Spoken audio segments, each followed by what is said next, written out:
Hello എല്ലാവർക്കും നമസ്കാരം. അടുത്തൊരു ടോപ്പിക്കായിട്ട് എല്ലാവർക്കും സ്വാഗതം. ഞാൻ ഡോക്ടർ കവിത വാര്യർ. ഇന്ന് നമ്മൾ സംസാരിക്കാൻ പോകുന്നത് ഷല്ലഗിനെ കുറിച്ചിട്ടാണ്. ഷല്ലഗി അഥവാ കുന്തിരിക്ക അഥവാ നമ്മൾ മറ്റൊരു പേരും കൂടിയുണ്ട്, ജെന്റിൽ ആന്റി ഇൻഫ്ലമേറ്ററി എന്നാണ് അതിൻ്റെ ഒരു പേര്. ഈ ചെടിക്ക് അങ്ങനെ ഒരു പേരും കൂടിയുണ്ട്. എന്താ കാരണം അത് അറിയാൻ വേണ്ടി വീഡിയോ ഫുള്ളായിട്ട് കാണും. ബോസ്ഫിലിയ സെറാറ്റ എന്നാണ് അതിൻ്റെ ബൊട്ടാനിക്കൽ നെയിം. ഷല്ലഗി നമ്മൾ പൊതുവെ കൊടുക്കുന്നത് ജോയിന്റ് പെയിൻ, ആർത്രൈറ്റിസ്, വാദസംബന്ധമായിട്ടുള്ള എല്ലാ വേദനയ്ക്കും, നീർക്കെട്ട്, ഇൻഫ്ലമേഷൻസും അല്ലെങ്കിൽ ഇതൊക്കെ മാറാൻ വേണ്ടിയിട്ടാണ് ഷല്ലഗി നമ്മൾ മെയിനായിട്ട് കൊടുക്കുന്നത്. പക്ഷേ ഇത് വാദസംബന്ധമായിട്ടുള്ള അസുഖത്തിന് മാത്രമല്ല, വയറ് സംബന്ധമായിട്ടുള്ള ഇഷ്യൂസിന് നമുക്കിത് കൊടുക്കാം. അതായത് ഗ്യാസ്ട്രിക് ഇഷ്യൂസ് അല്ലെങ്കിൽ കുടൽ സംബന്ധമായിട്ടുള്ള എന്തെങ്കിലും ഇഷ്യൂസ് ഉണ്ടെങ്കിൽ കുടലിൻ്റെ ആ ഒരു ലൈനിങ്ങിൻ്റെ അവിടെ അതിനെ ഒരുപാട് ഹെൽപ്പ് ചെയ്യും. പൊതുവേ നമുക്ക് അതാണ് അവിടെ പ്രശ്നങ്ങൾ വരാറുണ്ട്. അൾസറിൻ്റെ ഇഷ്യൂസ് ഒക്കെ വരുമ്പോൾ നമുക്ക് വരാറുണ്ട്. അതിന് വളരെ നല്ലതാണ്. ഡൈജസ്റ്റീവ് ട്രാക്ട് റിലേറ്റഡ് ഇഷ്യൂസ്, പിന്നെ ശ്വാസകോശ സംബന്ധമായിട്ട് റെസ്പിറേറ്ററി ട്രാക്ട്, അവിടെയും ഇത് ഹെൽപ്പ് ചെയ്യും. അതായത് ഈസി ആയിട്ട് ബ്രീത്ത് കിട്ടാൻ വേണ്ടിയിട്ട്, അതേമാതിരി ലങ്സിന് ഓക്സിഡേഷൻ ഒരുപാട് നല്ല രീതിയിൽ കിട്ടാൻ വേണ്ടിയിട്ട് അതിനും ഒരുപാട് ഹെൽപ്പ് ചെയ്യും. ബ്രോങ്കൈറ്റിസ്, ആസ്മ ഇതിന് വളരെ നല്ലതാണ്. പിന്നെ സ്കിന്ന് സംബന്ധമായിട്ടുള്ള ഇഷ്യൂസ്, സോറിയാസിസ്, ഒരു ഗ്ലോ കിട്ടാനായിട്ടും ഇത് വളരെ നല്ലൊരു മെഡിസിനാണ്. പിന്നെന്ന് പറഞ്ഞാൽ ഇത് നമ്മുടെ ഈ സിംബോത്തിനുള്ളിൽ ഈ ബൊട്ടാനിക്കൽ ഞാൻ പറഞ്ഞല്ലോ, ബോസ്ഫിലിയ സെറാറ്റ, ഇതിൻ്റെ ഉള്ളിലുള്ള ഈ കെമിക്കൽ കോമ്പോസിഷൻ 5-LOX എൻസൈമിനെ അത് ബ്ലോക്ക് ചെയ്യും. അതായത് നാച്ചുറലി നമ്മളൊരു പെയിൻ കില്ലർ എന്താണോ ചെയ്യുന്നത് അതാണ് ഷല്ലഗി നമ്മുടെ ശരീരത്തിൽ ചെയ്യുന്നത്. പക്ഷെ വ്യത്യാസം ഒന്നേ ഉള്ളൂ, ഇത് നാച്ചുറലി ചെയ്യുന്ന ഒരു പ്രവൃത്തിയാണ്. അതുകൊണ്ടാണ് ഷല്ലഗി കഴിക്കുമ്പോൾ ഒരുപാട് ഗുണങ്ങളുള്ളത്, ഒരുപാട് ബെനിഫിറ്റ്സ് ഉള്ളത്. ഇത് ആർക്കും കാര്യമായിട്ട് അറിയില്ല. മറ്റൊരു കാര്യം എന്ന് പറഞ്ഞാൽ ഷല്ലഗിയുടെ കൂടെ ചില കോമ്പിനേഷൻ ആഡ് ചെയ്യുമ്പോൾ ഇതിൻ്റെ ബെസ്റ്റ് റിസൾട്ടാണ്.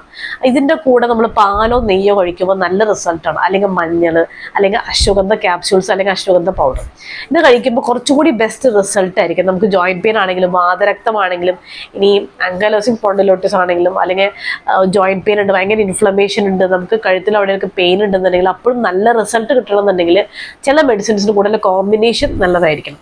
അപ്പോൾ നമുക്ക് കുറച്ചുകൂടി നല്ലൊരു റിസൾട്ട് കിടക്കും. അതേമാതിരി തന്നെ ഇതിൻ്റെ ഉള്ളിലുള്ള ഒരു ഇൻസെൻ ഒരു സംഭവമുണ്ട്, ഒരു കെമിക്കൽ ഉണ്ട്, ഒരു കെമിക്കൽ കോമ്പോണൻറ്റ് എന്ന് പറയാം. അതുകൊണ്ടാണ് നമ്മൾ അമ്പലത്തിലും പല സ്ഥലത്തൊക്കെ ഉപയോഗിക്കുമ്പോൾ, അമ്പലത്തിലൊക്കെ നിങ്ങൾ കാണാനായിട്ട് കുന്തിരിക്ക ഉപയോഗിക്കുമ്പോൾ നല്ലൊരു സ്മെല്ല് കിട്ടാറ്. അത് നമ്മുടെ തലച്ചോറിലുള്ള നെർവസ് സിസ്റ്റത്തിനെ കുറച്ചുകൂടി കാമാക്കും. നമുക്ക് ആങ്സൈറ്റി ഉണ്ടെങ്കിൽ, സ്ട്രെസ് ഉണ്ടെങ്കിൽ അപ്പോഴും ഇത് ഒരുപാട് ഹെൽപ്പ് ചെയ്യും. സോ ബേസിക്കലി ഷല്ലഗി എന്ന് പറഞ്ഞാൽ നമ്മുടെ ഈ എന്താ പറയുക, സ്പിരിച്വൽ റിലേറ്റഡ് ആണെങ്കിലും വളരെ നല്ലൊരു മെഡിസിനാണ്. അതേമാതിരി വേദനയ്ക്ക് നീർക്കെട്ട് മാറാണെങ്കിലും ബെസ്റ്റ് റിസൾട്ടാണ്. പിന്നെ ഈ ജോയിന്റ് പെയിൻ, ആർത്രൈറ്റിസ് ഉള്ളവർ എപ്പോഴും ഒരു കാര്യം ശ്രദ്ധിക്കണം, നമ്മൾ കോൾഡ് ആയിട്ടുള്ള തണുപ്പായിട്ടുള്ള എക്സ്പോഷർ ഒന്ന് കുറയ്ക്കുക. എപ്പോഴും നമ്മുടെ എല്ലാ ജോയിൻസിനെയും നമ്മളെപ്പോഴും വാമാക്കി വെക്കുക. ഓക്കെ, അതേമാതിരി വല്ലാണ്ട് ഓയിലി പ്രൊഡക്ട്സും ബേക്കറി എന്തിനോ അവോയ്ഡ് ചെയ്യാൻ പറയുന്നതെന്ന് വെച്ചാൽ നമ്മുടെ ഡൈജഷൻ ഒരുപാട് സ്ലോ ആണ്.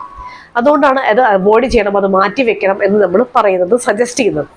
അപ്പൊ അതുകൊണ്ട് ഷല്ലഗിക്ക് ഒരുപാട് നമുക്ക് അറിയാത്ത ഒരുപാട് കാര്യങ്ങളുണ്ട്. അതിൽ 1, 2, 3 ഞാനിപ്പോൾ പറഞ്ഞത്. അതായത് ഒന്നാമത്തെ കാര്യം എന്ന് പറഞ്ഞാൽ നമ്മുടെ തലച്ചോറിലുള്ള നെർവസ് സിസ്റ്റത്തിനെ കാമാക്കും എന്നുള്ളത്. ഓക്കെ, അനാവശ്യമായിട്ടുള്ള ചിന്ത കാരണം ബോഡിയൊക്കെ ഭയങ്കരമായിട്ട് ചൂടാവും.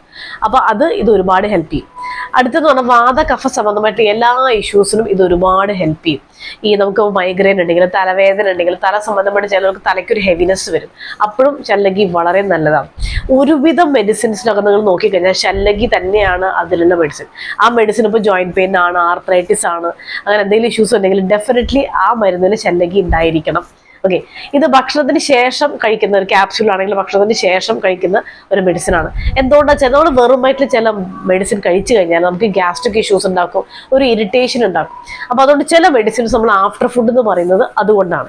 ഈ സംഭവം കാര്യമായിട്ട് വീഡിയോസിലൊന്നും ഉണ്ടാവില്ല, അത് ഞാനായിട്ട് ഇപ്പോൾ പറയണം ആദ്യമായിട്ട്. ഓക്കെ, അതേമാതിരി തന്നെ ചില മെഡിസിൻ കഴിച്ചാൽ നമുക്ക് സ്കിന്നിന് ഇഷ്യൂസ് വരാം. അപ്പോൾ ഷല്ലഗി എന്ന് പറഞ്ഞാൽ രണ്ടൊക്കെ ഏത് മെഡിസിൻ ആണെങ്കിലും നിങ്ങൾ 2 വീക്സ് കഴിച്ചു നോക്കുക, 14 ഡേയ്സ് കഴിച്ചു നോക്കുക, അതിനപ്പുറത്തോട്ട് പോകരുത്. അതിൽ വ്യത്യാസം ഉണ്ടെങ്കിൽ തീർച്ചയായിട്ടും അത് കണ്ടിന്യൂ ചെയ്യുക, അതിന്റെ ഡോസ് കുറയ്ക്കുക.